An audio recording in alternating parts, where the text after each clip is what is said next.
Hello everyone, welcome back to my YouTube channel. Today we will do part 2 of question number 8. So this was the final answer for that question number 8. Now we will do some questions for it. How many persons sit between K and A? K and A. 1, 2, 3, 4, 5, 6. We will write 6 persons. What is the position of V with respect to K? What is the position of V with respect to K?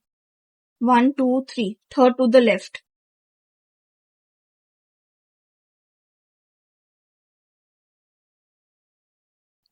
If only one person sits between B and C, then how many persons sit between C and S?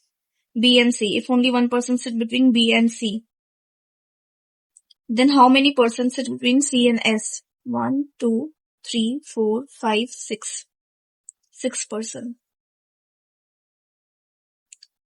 If X sits fourth from one of the ends of row, then how many persons are sitting in the row?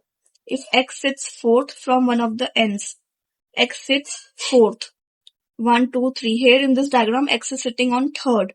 Now the question says X sits fourth from one of the ends. So we'll put one person over here. And now we will count. 1, 2, 3, 4. Then how many persons are sitting in the row? 1, 2, 3, 4, 5, 6, 7, 8, 9, 10, 11, 12, 13, 14, 15, 16. So the answer is 16 persons. So now our question number 8 is completed. We will do question number 9 in the next video.